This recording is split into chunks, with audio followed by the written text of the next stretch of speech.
into Rooted Within Her, your go-to podcast. I am Brittany Bosup, holistic mental health therapist, author, veteran, international keynote speaker. Be sure to share, like, follow, and subscribe. And make sure you tune in weekly for your weekly dose of positivity to help challenge you to grow mentally, physically, and spiritually. And while you're at it, don't forget to go to rootedwithinher.com so you can get access to all of our amazing resources to help you heal and rebuild.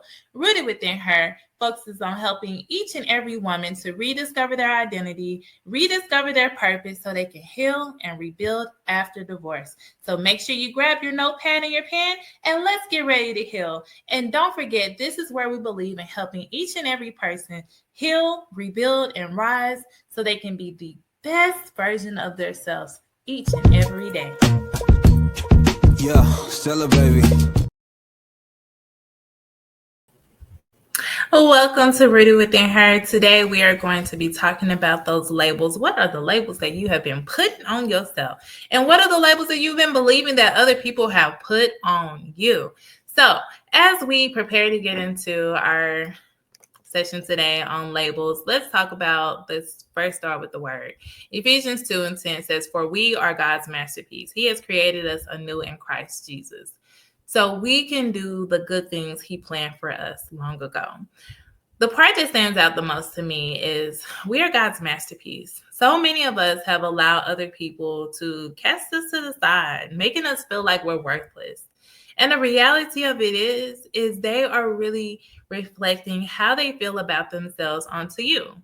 If you are a masterpiece, I don't know about you guys, but a masterpiece is something that you spend a lot of time, it's intricately woven. You are doing all the things for that masterpiece. That is not something you lay across the side of the street to go into the trash. And so it's important to understand just because others do not see your worth and your value, that doesn't mean that you are worthless. And it's just like the statement a lot of people would say, oh, one person's trash is another person's treasure. Well, you have to understand that you are not trash. You are not worthless. And just because someone else cannot see your worth and your value doesn't mean you have to stay connected to them. And so I've worked with a lot of couples, and one thing I find that really destroys a lot of relationships is not being able to forgive, pride, being too prideful, just not allowing one person to be who they truly are, not being willing to grow. I see so many times that, people are stuck in their ways and they expect other people to grow at the same pace as them. But the reality of it is no two people are going to grow at the exact same pace. But a lot of people miss the mark because they don't realize we have to be willing to grow together. And there's a difference. We can grow together, but it doesn't have to be at the same pace. And so many times people are missing that mark. And so it's important to really, truly look at your relationship. Look at yourself. A lot of people, if we're being honest, they've never seen what a healthy marriage relationship looks like. And so the reality of it is if we both adopt being a servant in a relationship, then you're able to really take your relationship to the next level. But if one person is selfish and the other person is selfless, eventually that selfish person is going to say, okay, I took all that I can take. Why don't you have anything else for me? But that selfless person is going to say, okay, you know what? Now I feel like you're a leech. You've sucked all the life out of me. And what's left? And so the reality of it is you have to be willing to say and step outside of the picture, what you see, and really say, is this relationship adding value and worth to me? Are we able to serve Christ better together? We go to Life Church. And Life Church, if you've never heard of it, the pastor is Craig Groeschel, and he has different campuses all throughout, the United States in multiple different states.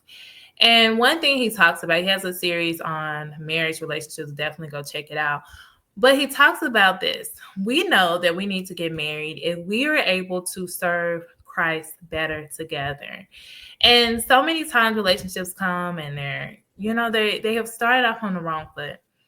And it's important to be able to say, okay, you know what? before we get committed in our relationships, we have to ask, can we serve Christ better together? Can we lead our children to Christ? Can we serve Christ better together? And I keep saying that because if you're serving Christ, if everyone's focused on what they're supposed to be focused on, we can't help but go to the far extreme to be the best version of ourselves. But the reality of it is, a lot of times we get in these relationships, we're not where we truly desire to be. We should never got in a relationship to begin with, and we've never seen what a healthy relationship looks like. And then boom, when things hit the fan. He also talks about making sure there's an aligned mission. Our mission has to be aligned. And that's important because if you have a mission to change the world and to do all these great things, and that person's like, why you trying to feed the homeless? Like, why can't you sit down somewhere or hold on to every dollar? Like, I'm not giving that away. It's not going to work. And so it's important to know that these are things that are important to talk about, but also knowing that people change and things can change, and it's okay to create change, but it's important to know that you cannot change anybody. So as we think about our life and we think about labels, I'm going to read an excerpt from my book. And if you haven't grabbed it, make sure you do. It's called Unapologetically Divorced: 7 Powerful Tools to Rediscover Your Worth, to Heal and Move Forward. Because as a mental health therapist, it's important for us to understand that there are so many areas of our life that we need to divorce. We need to look at what in your life is no longer serving you. So I'm going to read an excerpt. It's called The Power to Choose Your Labels. The labels others place on you are not your truth unless you accept them.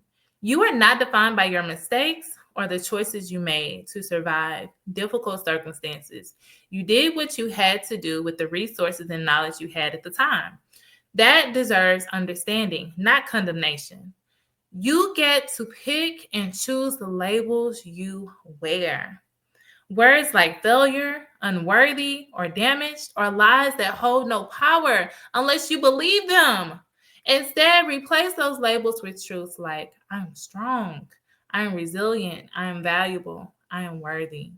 And if someone cannot see your true worth or refuses to treat you accordingly, it's time to reevaluate their place in your life.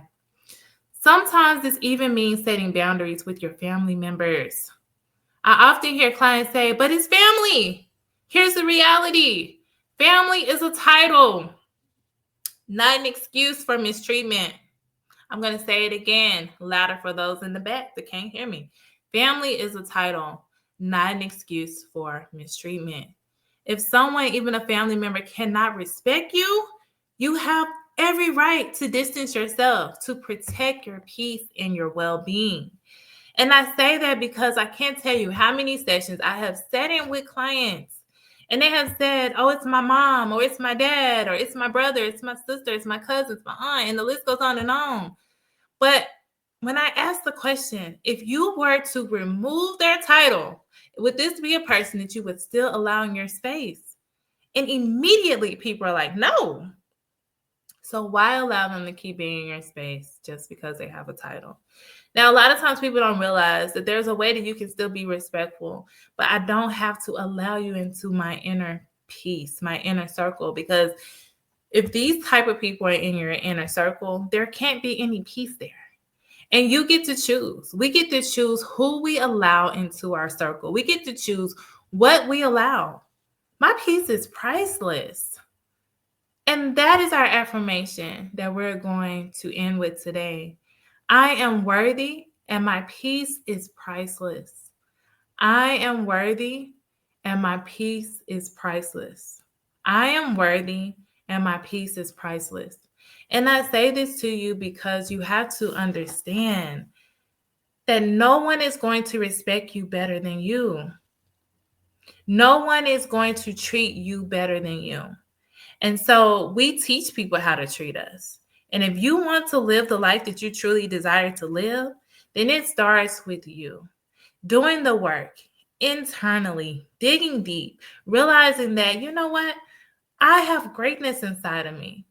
I am not going to allow someone's inability to see my worth and my value to treat me like I'm trash because I'm worthy. And when we do the work more and more, we realize that people say the hurtful things they say because they're really talking about themselves. They're really upset they didn't take that leap of faith. They're really upset to see that you're out here doing things that they wish that they would have done. They're really upset because you are being you. You are using your God-given talents. That's what they're upset about. And so the reality of it is you have to say, you know what? I am no longer going to allow you to determine what I do or what I don't do. I will no longer operate my life in fear because of fear of being rejected, fear of being laughed at, being bullied, whatever. And the list goes on and on. But you have to do the work, remove the labels. And you might be listening today and say, how do I remove the labels? Well, of course, you can join our community called the 40 Challenge. Go to rootedwithinher.com, join our community so you can be around other like-minded individuals who want to grow mentally, physically, and spiritually. But it starts with you having positive self-talk, speaking to yourself, telling yourself that I am worthy, I am valuable, I am loved. Give yourself all the things that you never had growing up. Some of you might have had them growing up, but you got into a relationship and you forgot your worth and your value because that person wanted you to feel this small. And the reality of it is you are none of those things. You are none of the things that they said to you. You are not the things or any of those things. You're not however they made you feel, because that's why you are doing the work now, to focus on yourself, to feel better, be better. Challenge yourself. I challenge you daily. How can I be better than I was the day before? So as we come to a close, we end with our affirmation. I am worthy and my peace is valuable. I am worthy and my peace is priceless. I am worthy and my peace, you can say valuable or priceless, but I am worthy and my peace, it is valuable and priceless. We'll put it all together, okay? I am valuable. I am worthy and my peace is priceless. You got this.